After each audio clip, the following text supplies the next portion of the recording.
আমার ভাইয়ের রক্ত এই আবু সাইদ মুগ্ধ হাদি সাইদ মুগ্ধ দিয়েছি তো রক্ত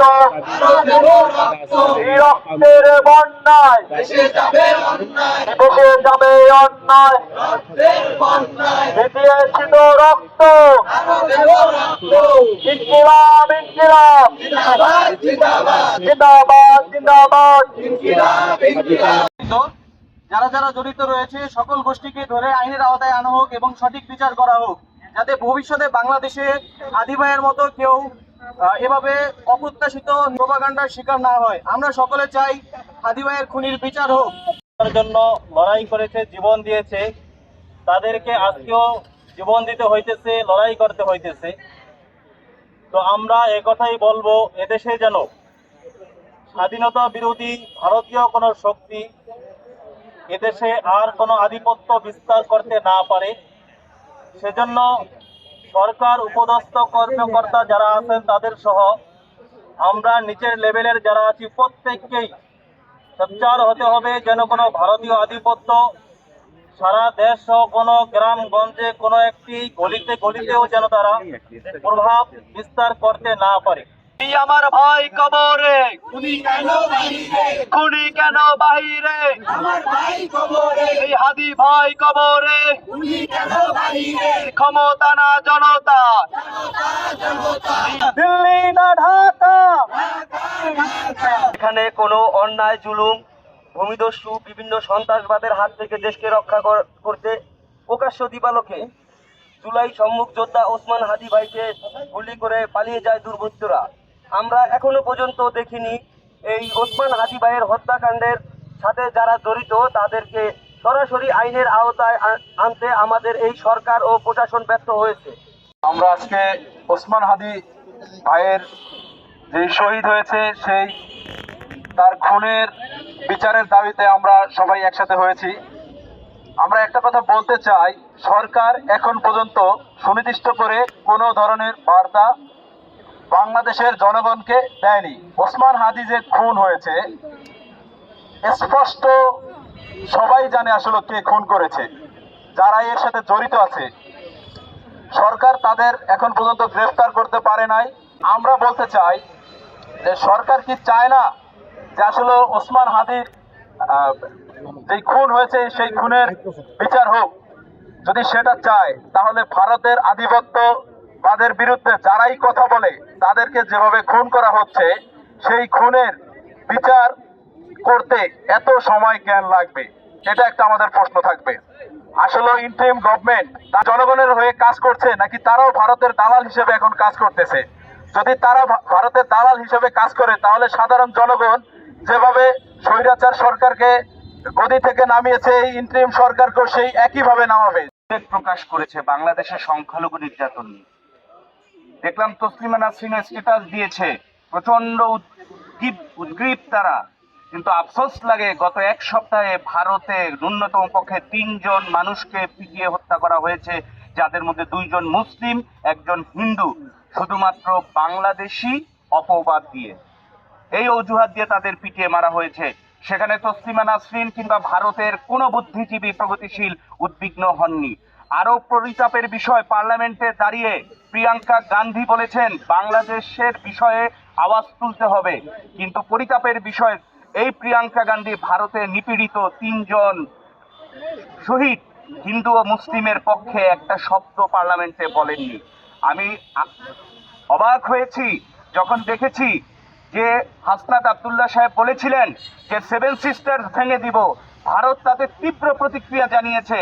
কিন্তু আমি অবাক হয়েছি যখন দেখি পিটি চাকমা ইসরায়েলে বসে এবং ত্রিপুরা মোথা পার্টির চেয়ারম্যান প্রদীপ মানিক্য সুস্পষ্টভাবে পডকাস্টে, টেলিভিশনে, টুইটারে, জনসমাবেশে ঘোষণা দেয় যে পার্বত্য চট্টগ্রাম গ্রেটার ত্রিপুরার অংশ, আমরা সেই দেশকে 2 ঘন্টায় দখল করব।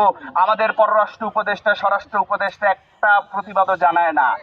আমাদের স্বরাষ্ট্র উপদেষ্টা, পররাষ্ট্র উপদেষ্টা প্রতিবাদ জানায় না বিজয়ের মাসে সীমান্তে বাংলাদেশে কমপক্ষে 4 জনকে হত্যা করা হয়েছে। গত 2 দিন আগেও 2 জন বাংলাদেশিকে সিলেট সীমান্তে ভারতীয়রা গুলি করে হত্যা করেছে। আর আমাদের স্বরাষ্ট্র উপদেষ্টা, আমাদের প্রধান উপদেষ্টা উদ্বিগ্ন হয় না, প্রতিবাদ জানায় না। এটা একটা নিউ নর্মাল কাস্টম হয়ে গেছে। পৃথিবীর 2টা সীমান্তে শুধু মানুষ হত্যা বৈধ, আইনত, আইন সিদ্ধ এবং খুব একেবারে নিবেদিত ভাবে বলতে গেলে শতভাগ ন্যাচারাল। সেটা হচ্ছে গাজা ইসরায়েল সীমান্ত, আর দ্বিতীয়টা হচ্ছে বাংলাদেশ সীমান্ত। ভারত আমাদের বন্ধু, 71-এর পর থেকে আজ পর্যন্ত সীমান্ত হত্যা বন্ধ হয়নি। আপনারা যদি না পারেন বিডিআর বিজিবিকে এক্সপ্যান্ড করে দেন, এক্সপান্স করে দেন, ডিসব্যান্ড করে দেন, আমাদের দায়িত্ব দেন। চ্যালেঞ্জ করে বলতেছি, সীমান্তে একটা লাশ পড়ে না। আপনারা সীমান্তে এই দেশের জনগণের উপরে বিগত 17 বছর অটোমেটিক রাইফেল নিয়ে ব্রাশ ফায়ার করেছেন বিজিবি, আমরা দেখেছি। আপনারা পারেননি একটা টু শব্দ করতে। আপনারা আসেন ওই সীমান্তে গিয়ে আপনারা বিড়াল হয়ে যান। আমরা জানি অর্ডারগুলো কোন জায়গা থেকে আসে, আমরা জানি প্রত্যেকটা রাজনৈতিক দলের ঊর্ধ্বতন জায়গায় ভারতের দালালরা বসে আছে। আমরা 1971 সালে স্বাধীনতা পেয়েছি ঠিক, কিন্তু আমরা ভারতীয় আধিপত্যের কবলেও পড়ে গেছি। সেখান থেকে মুক্তির এই আজাদী আন্দোলন চলবে। এবং আজকে যে এখানে আমরা উপস্থিত হয়েছে এর প্রধানতম কারণ শহীদ হাদি ভাই, তাকে হত্যার বিরুদ্ধে আওয়াজ তোলার জন্য। শহীদ হাদি ভাইকে হত্যা করা হয়েছে, তিনি গ্রেটার বাংলাদেশের পক্ষে কথা বলেছেন, তার 24 ঘন্টার ভিতরে তাকে গান ডাউন করা হয়েছে। আওয়ামী লীগের বিরুদ্ধে আমরাও বলি, আওয়ামী লীগের বিরুদ্ধে আব্দুল্লাহরাও বলে, আওয়ামী লীগের বিরুদ্ধে সবাই বলে। শেখ হাসিনাকে যেভাবে ব্যারিস্টার ফুয়াদরা এবং অন্যান্যরা কথা বলে, যেভাবে প্রতিবাদ করে, এবং এখানে অনেক এনসিপির নেতৃবৃন্দ, বিএনপি নেতৃবৃন্দ হাসিনার বিরুদ্ধে বলিষ্ঠ ভাষায় বক্তব্য দেয়, তাদেরকে হত্যা করা হয় না। হত্যা করা হয় শহীদ আবরার ফাহাদকে, যারা ভারতীয় আধিপত্যবাদের বিরুদ্ধে কথা বলে। হত্যা করা হয় হাদি ভাইকে, যারা ভারতীয় আধিপত্যবাদ প্রভুত্ববাদের বিরুদ্ধে আওয়াজ তোলে। সুতরাং বোঝা যায় কাদের কাজ এটা। সুস্পষ্ট ভাবে বলি, এটা ভারতের কাজ। ভারত এই কাজটা করিয়েছে। ভারতের বিরুদ্ধে যারা বক্তব্য দিয়েছে একজনও বেঁচে নেই। শহীদ ইলিয়াস আলী, সিলেট 2, তাকে হত্যা করা হয়েছে টিপাই মুখবাদের বিরুদ্ধে লং মার্চ করার পরপরই। আজ পর্যন্ত ভারতের বিরুদ্ধে কথা বলে জহির রায়হান থেকে শুরু করে আজ পর্যন্ত কেউ বাঁচতে পারেনি। আমরা বলিষ্ঠ ভাষায় বলি, আমরা স্বাধীন জাতি, ব্রিটিশদের গোলামি মানি নাই, পাকিস্তানিদের দাসত্ব মানি নাই, ভারতীয় আধিপত্য মানব না। কিয়ামত পর্যন্ত লড়াই চলবে। ইনকলাব জিন্দাবাদ, বাংলাদেশ জিন্দাবাদ। দিল্লি না ঢাকা, ঢাকা ঢাকা, ভারতীয় আগ্রাসন বুঝে দাও জনগণ। দিল্লি না ঢাকা, ঢাকা ঢাকা। ভারত অস্ত্র দিয়ে, সেনা দিয়ে আমাদেরকে সহযোগিতা করেছে। সহযোগিতা করেছে তার মানে এই না যে বাংলাদেশের সীমান্তে এসে আধিপত্য কায়েম করতে হবে। সহযোগিতা করেছে তার মানে এই না এখানে সাংস্কৃতিক আগ্রাসন, সামাজিক আগ্রাসন, রাজনৈতিক আগ্রাসন, অর্থনৈতিক আগ্রাসন চালাবে। আমরা গত 17 বছর দেখেছি আওয়ামী লীগ সরকার কিভাবে ভারতকে বলেছিল না যে ভারতকে আমরা যা দিয়েছি আজীবন মনে রাখবে, এই ধরনের শব্দ চয়ন করে এইভাবে ভারতকে যা খুশি তা দিয়ে, ট্রানজিট দিয়ে, সবকিছু দিয়ে তারপরে ভারতের সাথে সম্পর্ক রাখছে আওয়ামী লীগ। তো ভারত আওয়ামী লীগের বন্ধু, বাংলাদেশের বন্ধু না, এটা আপনাদেরকে মনে রাখতে হবে। ভারত প্রতিনিয়ত সীমান্তে মানুষ হত্যা করে। এই যে হাদিকে হত্যা করেছে, হত্যা করে ভারতে পালিয়ে গেছে, ভারত সরকার বলছে তাকে ফেরত দিবে না।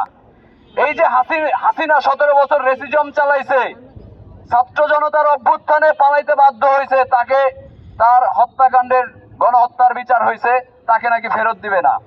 এই আগ্রাসন দীর্ঘায়িত হবে না। এই আগ্রাসন এখানেই শেষ হবে। এই 24-এর অভ্যুত্থানকারীরা, এই যে জেনারেশন জেড, এরাই ভারতকে প্রতিহত করবে। আপনারা জানেন আশেপাশের কোন দেশ, অর্থাৎ ভারতীয় সীমান্তে যতগুলো দেশ আছে, কোন রাষ্ট্রই ভারতের বন্ধু না। অর্থাৎ ভারতের বন্ধু পৃথিবীর কোন দেশ হইতে পারে না। যারা বলে দাদা খেয়ে এসেছেন নাকি যে খাবেন, ভারত মাঝে মাঝে আমাদের সাথে দুষ্টামি করে। তো আমরা স্পষ্ট করে বলে দিতে চাই, আপনারা দুষ্টামি করবেন, আমরা ব্রাহ্মণবাড়িয়াকে আপনাদের জন্য রেডি রাখবো। আমরা প্রয়োজনে বিলাসপুরকে আপনাদের জন্য রেডি রাখবো। প্রতিস্থাপিত হবে সীমান্তে সীমান্তে বিলাসপুর হবে, সীমান্তে সীমান্তে ব্রাহ্মণবাড়িয়া হবে। যদি অতিরিক্ত দুষ্টামি করেন। বন্ধুগণ, ভারতীয় আধিপত্য এবং যেই আগ্রাসন বিরোধী আমাদের যে কণ্ঠস্বর ওসমান বিন হাদিকে হত্যা করা হয়েছে এবং সেই হত্যার দীর্ঘদিন হওয়ার পরেও এখনো পর্যন্ত স্বরাষ্ট্র উপদেষ্টা কাউকে গ্রেফতার করতে পারছে না। এই যে অথর্ব স্বরাষ্ট্র উপদেষ্টা, তাকে অনতিবিলম্বে তার চেয়ার থেকে সরে যেতে হবে, পদত্যাগ করতে হবে, নয়তো ছাত্র জনতা ধরলে এই দেশ থেকে পালানোর সে সুযোগ পাবে না। আপনারা এর মধ্যে নির্বাচন কমিশনের একটি বক্তব্য শুনেছিলেন, আমরা সেটি নিয়ে কথা বলছি। আপনারা দেখেন, নির্বাচন কমিশনার বলেছে যে নির্বাচনমুখী যাত্রায় এরকম দুই একটা বিচ্ছিন্ন ঘটনা ঘটে। ওসমান হাদির ঘটনাকে, এই যে গুলি করা, সন্ত্রাসীরা গুলি করছে, এটিকে বিচ্ছিন্ন ঘটনা বলছে। ওই নির্বাচন কমিশন মানে কিভাবে বৈধতা থাকে তার এখনো পর্যন্ত বহাল থাকার, এটি প্রশ্ন। আপনাদের কাছে প্রশ্ন, এখনো পর্যন্ত তাকে লাথি মেরে বের করে দেওয়া হয় না কেন? আমরা আরো বলতে চাই, এই যে প্রার্থীদের একজন প্রার্থীকে সে নিরাপত্তা দিতে পারছে না। সারা বাংলাদেশে অসংখ্য প্রার্থী আছে, প্রত্যেক দলের একজন করে হলে 54টা দল। আপনারা সংখ্যা হিসাব করেন কতগুলো প্রার্থী আছে, এদের নিরাপত্তা সে কিভাবে দিবে? সুতরাং যেই নির্বাচন কমিশন প্রার্থীদের নিরাপত্তা দিতে পারে না, যেই স্বরাষ্ট্র উপদেষ্টা জনগণের নিরাপত্তা দিতে পারে না, তাদের ক্ষমতায় থাকার কোনো বৈধতা নাই। আমরা মনে করি এখনই এই মুহূর্তে তাদের পদত্যাগ করা উচিত। তারা যদি না করে, সেইটার ব্যবস্থা ছাত্র জনতা করবে। ওসমান হাদিকে যারা হত্যা করেছে তাদের দ্রুত আইনের আওতায় আনতে হবে এবং এই রকম আততায়ী যারা রয়েছে, যারা বিভিন্ন সময় বিভিন্ন মানুষকে হত্যার প্রচেষ্টা চালাচ্ছে, তাদেরকেও আইনের আওতায় আনতে হবে। আপনারা জানেন, অনেকে অনেক সময় বলে ইমরান নাজির এমনি ঘুরতাছো, যে কোনো সময় তো শুট খাওয়া যাবে গা, যে কোনো সময় তো তোমার মাথায় গুলি লাগতে পারে। আমাদেরকে সিকিউরিটি কনসার্ন শেখানোর দরকার নাই, কারণ আমরা গুলির মুখ থেকে ফিরে আসছি। আমরা জানি মরতে, আমরা মরবো এবং রাস্তায় মরবো, ঠিক আছে? তবু ভারতের বিরুদ্ধে, এই যে আওয়ামী ফ্যাসিজমের বিরুদ্ধে এবং বাংলাদেশে সাম্য, মানবিক মর্যাদা এবং সামাজিক সুবিচার প্রতিষ্ঠায় আমরা লড়াই করে যাব। সবাইকে অসংখ্য ধন্যবাদ। আল্লাহ হাফেজ। দিল্লি না ঢাকা, দিল্লি না ঢাকা,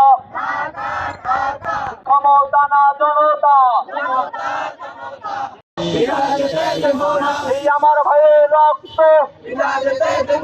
এই আবু সাইদ মুগ্ধ, হাদি ভাইয়ের রক্ত